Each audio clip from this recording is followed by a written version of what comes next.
안녕하십니까. 감사 스마일입니다. 6월 24일 수요일 아침 방송 기쁘게 시작하겠습니다. 오늘의 한 줄 명언은 그저 평범한 노력으로는 남들보다 목적지에 먼저 도착할 수 없습니다. 누구에게도 뒤지지 않는 노력이야말로 인생과 일에서 성공하기 위한 가장 강력한 원동력이다. 제가 이 아침 한 줄 명언을 자주 이 이야기를 드렸는데 정말 반성하게 되고, 그리고 평범한 노력보다 진짜 조금 더 남들과 같이 갈 수 없는 그런 노력으로 감사 스마일은 꾸준하게 아침 방송을 통해서 감스님들께 도움을 드릴 테니까 감스님들도 꼭 이대로 한번 실천해 보실 것을 조언 드립니다. 야, 니네들이 환율이랑 무슨 상관이야? 환율 걱정할 시간에 니네 인생 걱정이나 해. 이런 이야기를 하는 분들이 의외로 많이 계시더라고요. 하지만 아니, LNG 가스비가 왜 이렇게 비싸지? 또 재료값은 왜 이렇게 비싼 거야? 인건비도 배달비도 택배비도 왜 이렇게 비싸? 그러게, 왜 그렇게 비쌀까요? 환율이 올라가면 물가가 안 오를 수가 없습니다. 그렇기 때문에 환율이 안정이 돼야 되는데, 제가 작년에도 이야기 드렸던 것처럼 지금 환율은 비정상적으로 계속 높아져만 가고 있고 1,500원 이하로 지금 내려갈 수 있는 그런 여건이 마련돼야 되는데 그런 것들이 안 되다 보니까 정말 걱정입니다. 부디 감스님들만이라도 환율 걱정을 조금 해야 된다는 말씀을 드립니다. 네, 이거는 다들 알고 계시겠지만 그래도 한 번 더 말씀을 드리면 우리가 부동산이든 예를 들어서 중고차든 매물이 많으면 팔고 나오려는 사람이 많은 거잖아요. 그런데 매물이 없다. 그러면 지금 가격에 팔고 싶은 사람이 별로 없다라고 보시면 됩니다. 여기에서 한 가지 더 말씀드리면 매물이 많으면 가격이 내려갈 수밖에 없고 매물이 없으면 가격이 올라갈 수밖에 없다는 이 평범한 수요와 공급의 법칙을 갖다가 다들 잊지 마셨으면 좋겠다는 말씀 드립니다. 그리고 릴레이 재건축의 셔셔권 효과가 지금 일어나고 있는 곳이 있다고 합니다. 제2의 올파포 시동거는 강동, 지금 강동구의 명일, 일동권의 주요 재건축을 지금 진행하는 단지들이 삼익파크부터 고덕주공 9단지까지가 있는데 많은 사람들이 이제 강동을 갖다 지금 보고 있고, 더 나가서 여기에 지금 셔틀버스로 강동구까지도 오는 것 같아요. 삼성전자나 SK 하이닉스 다니는 사람들까지도 강동구에 내 집 마련을 타는 것 같으니까 혹시라도 강동구 쪽에 관심 있으신 분들은 지금 강동구에 있는 주요 재건축 진행단지를 갖다가 볼 필요성도 있을 거라는 말씀드리면서, 추가적으로 1만 가구가 넘는 미니 신도시급도 여의도 강남 접근성 뛰어난 신림 주요 정비구역도 지금 현황들이 짤막하게 나와 있는데, 앞으로 서울은 재건축 재개발이 계속적으로 진행이 될 수밖에 없다. 그렇기 때문에 만약에 내가 지금 서울을 갖다 당장 들어가기 힘드신 분들일지라도 이렇게 앞으로 재건축 재개발이 되어 있는 그런 단지들을 갖다가 주목하실 것을 조언드립니다. 그리고 5가지 도구마에 빠진 부동산 정책, 시장은 숫자로 답했다. 이재명 정부에서 신용과 도구마 사이에 매매 및 전월세가 트리플 상승, 이렇게 상승하기도 어려운데 정말 트리플 상승을 하고 있습니다. 첫 번째로 정부가 집값을 잡을 수 있을까요? 다들 정부가 집값을 잡을 거라고 생각을 했지만 아닙니다. 두 번째로는 세금을 통한 수요 억제가 가능하다. 세금을 통한 수요 억제가 가능할 수도 있고 가능할 수도 있지 않고, 그리고 세 번째로는 다주택자는 규제해야 한다. 다주택자 규제했기 때문에 지금 전세 월세가 없는 거예요. 네 번째, 전세는 없어져야 할 제도다. 전세가 없어지게 되면 사람들은 선택을 매매 아니면 매수 아니면 월세, 이 두 가지 선택밖에 없는 거죠. 다섯 번째로, 건설 부동산은 비생산적 금융이다. 어떻게 생각하시나요? 이 5가지 도구마에 빠진 부동산 정책 때문에 지금 부동산 시장이 매매 및 전세, 월세 트리플 상승으로 가고 있고, 저는 올 하반기가 더욱더 심각할 것이고 올 하반기보다 내년은 더욱더 더 심각해질 거라는 말씀 드리기 때문에, 감사 스마일이 작년 3년 전 5년 전에도 계속 이야기 드렸던, 내가 능력이 되는 만큼을 해서 오버하지 않고 내 능력 범위 내에서 가장 좋은 집을 갖다가 선택을 하실 것을 이야기 드리고, 만약에 그런 선택을 갖다 할 수 있는 능력이 없다고 하면 주변의 전문가들을 찾아가셔가지고 상담을 통해서 그런 결정을 하시면 되고, 저에게도 많은 분들이 상담을 갖다 희망하시는데 진짜로 상담을 하셔가지고 그런 것들을 의사결정을 하는데 도움을 받으실 것을 조언드립니다. 네, 이 정도는 해야지만 주식으로 연구원 다는 거냐? 야, 이거 대단한 이야기가 나왔습니다. 하나증권의 이재만 하나증권 연구원님께서 지난 5월 20일 날 기업 이익 증가를 기반으로 한 현재 강세장의 종료 시그널은 SK 하이닉스 시총이 삼성전자를 추월하는 순간이다라는 이 보고서를 갖다 냈는데, 실제로 이대로 이 이야기처럼 월요일날 SK 하이닉스 시총이 삼성전자를 추월했더니 그 다음날 갑자기 검은 화요일이라는 코스피가 10% 이상 빠졌어요, 어제. 그러다 보니까 검은 화요일이라고 지금 이야기가 나왔는데, 진짜 많은 분들이 개고수 틀린 말이 아니라서 소름이 돋는다라고 하는데, 진짜 이런 분들이야 말로 진짜 주식으로 연구원을 한다. 그리고 많은 부동산 전문가분들도 있지만 저도 이분처럼 이재만님처럼 저도 이 부동산 부분에 있어서만큼 정말 전문가가 될 수 있도록 더욱더 노력할 수 있도록 하겠습니다. 그리고 어제 오전 10시부터 코스피 외국인이 매도 폭탄이 이어졌는데 해당 뉴스가 나오고 나서부터다. 그래서 주식 부동산 미실현 이익도 소득 포괄적 과세된다는 SBS 뉴스가 나왔는데, 저도 어제 이 뉴스를 봤거든요. 연합뉴스에도 이런 소식이 나왔는데, 민주당, 조국 혁신당 국회의원들이 참여연대, 민주노총 등 토론회에서 이렇게 주장을 했어요.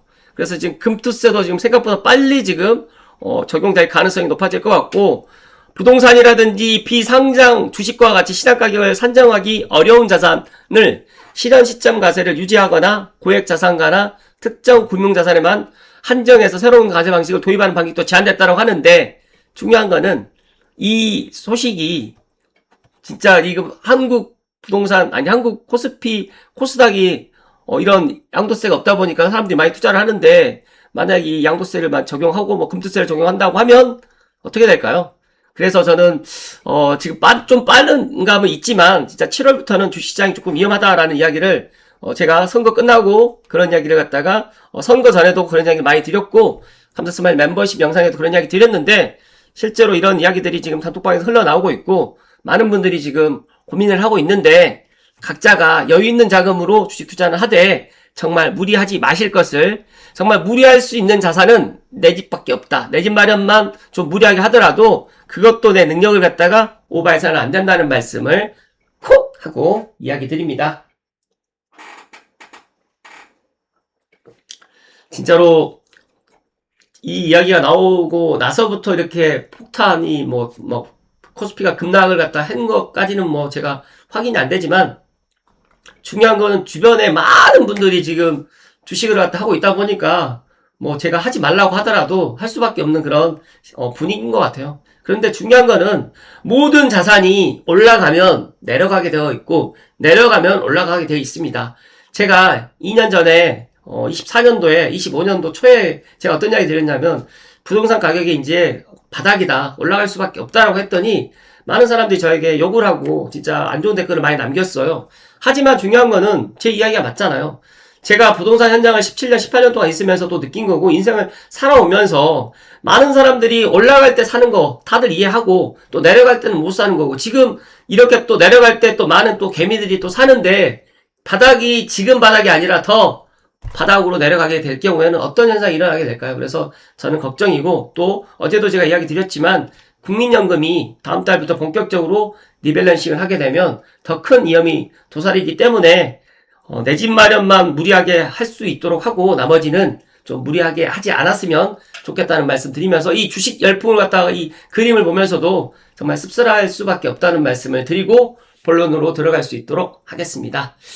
오늘 감사스마일이 본론으로 이야기 드릴 주제는 많은 사람들이 잘 알고 있는 구파 발행 폐지. 저는 이 구파 발행 폐지가 반드시 돼야 된다라고 생각하는 사람 중에 한 사람인데, 구파 발행 폐지라는 이분께서 올댓고향에 많은 구파 발행 이 관련된 이야기, 정보들을 많이 이야기해 주셨는데 방송을 빌어서 감사의 말씀을 드리고요. 공교롭게도 제가 어제 9시 때 강남 도곡을 갔다가 오후 5시에 도곡에서 이제 삼성으로 지금 돌아왔는데, 갈 때도 구파 발행에서 이제 대화행을 탔는데, 원흥역에서 대화행을 타고 갔는데, 지축을 지나서 구파 발행 들어가려고 하다 보니까 구파 발행 차량 때문에 한 4분을 갖다 또 딜레이가 됐고, 올 때는 진짜 구파 발행을 보내고 도곡에서 이제 대화행을 타고 왔는데, 저도 놀랐어요. 왜냐면 제가 퇴근 시간대 거의 한 6시 전후로 6시에서 7시 사이에 삼성으로 들어올 일이 거의 없다 보니까 그렇게나 많은 사람들이 대화행을 갖다 타는지를 몰랐는데, 정말 빽빽히 거의 출근 시간처럼 그렇게 빽빽히 많은 사람들이 타고 오는 모습, 그리고 상대적으로 뭐 불광이라든지 연신내라든지 구파발에 많은 사람이 내리지 않아요. 진짜로 삼성에서 좀 많이 내리고, 그리고 원흥역에서 또 많이 내리고, 그 뒤로 이제 진짜 대화까지도 정말 많은 고향 시민들이 이 3호선 3호선을 갖다 이용을 하는데, 부디 이 구파 발행은 진짜 폐지돼야 된다는 말씀을 소결론으로 이야기 드리면서 좀 살펴드릴 수 있도록 하겠습니다. 네, 3호선 고양시 구간이 이용객 수가 부족해서 구파 발행 폐지가 어렵다는 이 더러운 거짓 정보는 말 그대로 거짓 정보였음을 여러 차례 수치로서 언급드린 바 있고요. 애초에 고양시 11개역 구간은 같은 시기에 개통한 남북권 10개역 구간보다 이미 비교할 수 없을 만큼의 엄청난 이용객 수 위에 있습니다.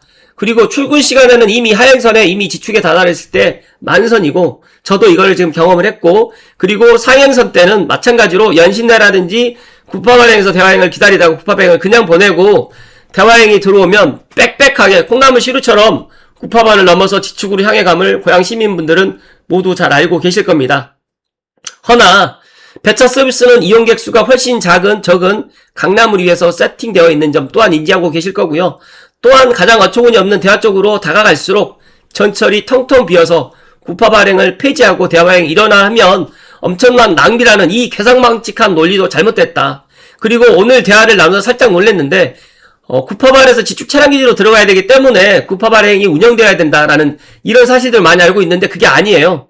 무슨 뜻이냐면, 물론 지축 차량 기지로도 들어가는 차량이 있지만 구파발에서 반대로 이제 하행선으로 내려갈 수 있는, 바로 서울로 들어갈 수 있는 그런 차량으로 또 준비가 되다 보니까 이렇게 지금 하고 있습니다. 그래서 혹시 누군가가 여러분들에게 그런 식으로 설명한다면 고양시 구간이 이용객 수가 부족해서와 유사한 새빨간 거짓말이고요. 바로 아셔야 됩니다. 그래서 지하철 3호선이 구파발에서 멈추는 이유는 서울 구간의 촘촘하고 쾌적한 배차 간격 때문이지 지축 차량 기지 입구를 위해서가 아니고, 그리고 쉽게 설명드리자면 거의 대부분의 구파 발행 열차는 구파발을 넘어서 지축 차량 기지 방향으로 이동조차 하지 않습니다.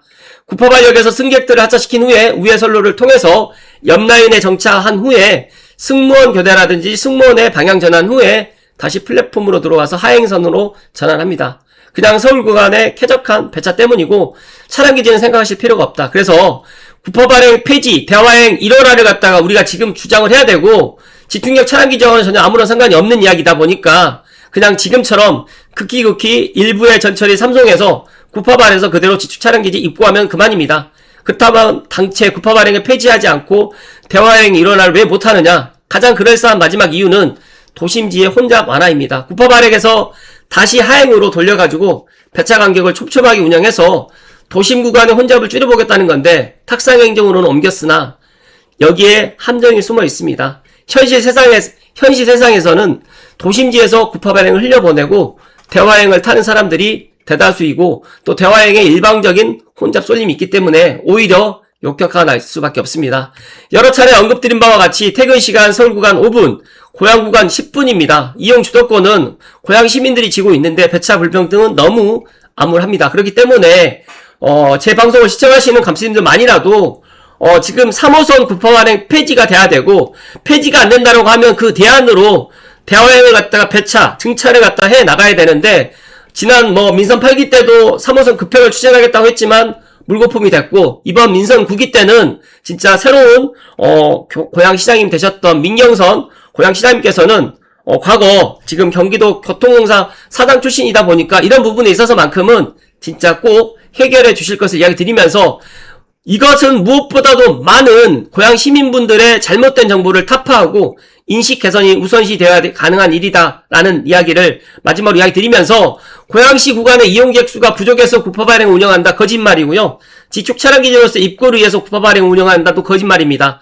도심지 혼잡을 피하기 위해서 구파 발행을 운영하고 있고, 나는 창릉에 살 거라서 구파 발행이든 뭐든 나랑은 상관없다라고 하지만 이것도 잘못된 판단입니다. 왜냐면 창릉 신도시의 창역도 2030년 하반기, 2031년에 개통하기 때문에 어쩔 수 없이 창릉 신도시에 첫마을에 입주하신 분들이라든지 원흥지구에 살고 계신 분들은 3호선을 이용할 수밖에 없습니다. 그렇기 때문에 잘 아시겠지만 지하철 3호선은 고양시의 대동맥입니다.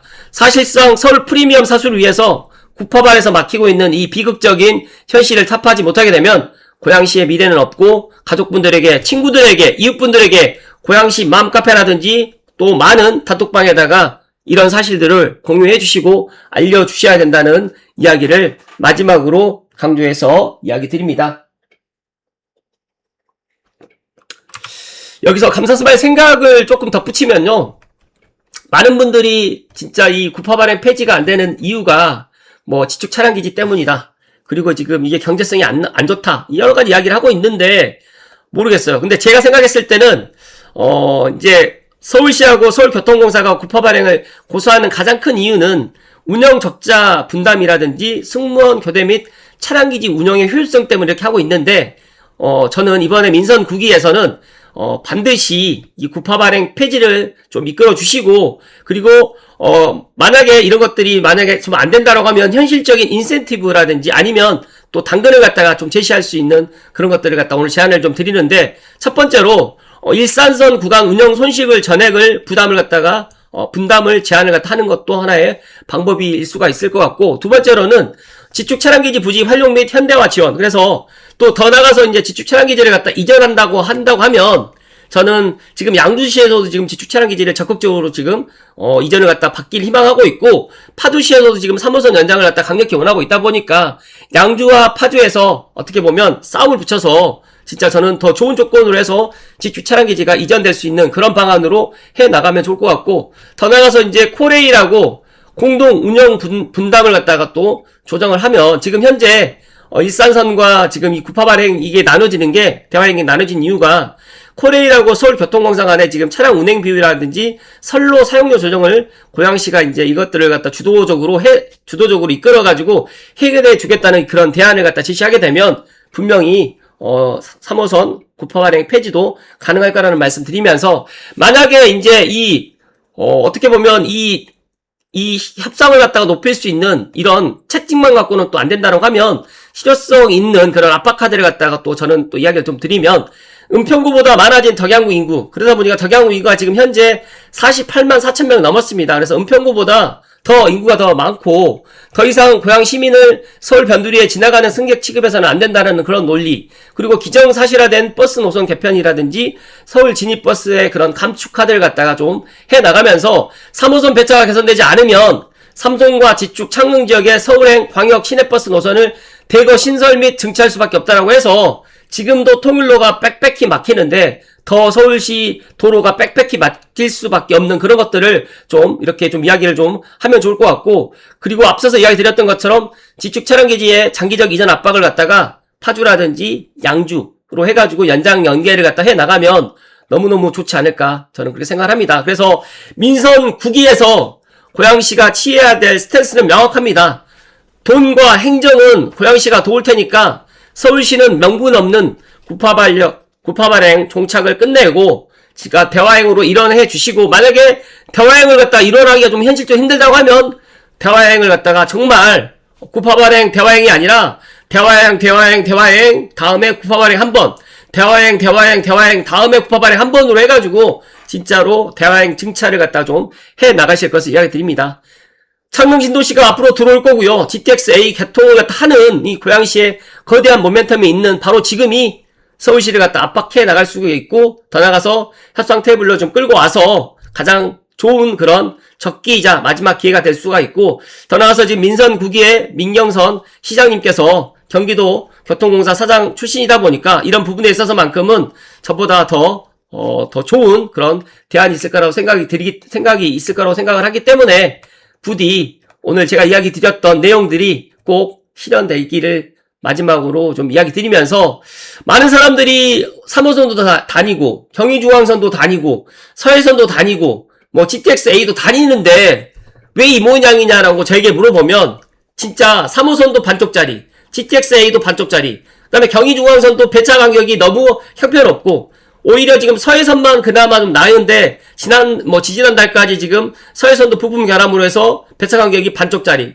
이러다 보니까 기업을 갖다 하고 있는 분들이라든지 고양시를 진짜 내 집 마련을 생각하셨던 분들조차도 고양시를 들어오지 않는다라고 저는 생각을 합니다. 그렇기 때문에 가장 기본적으로 일자리가 들어올 수 있도록 위 교통망을 갖다가 지금보다 더 촘촘하게 그리고 배차 간격을 더 줄일 수 있는 방안을 갖다가 강구를 해야 된다는 말씀을 마지막으로 이야기 드립니다.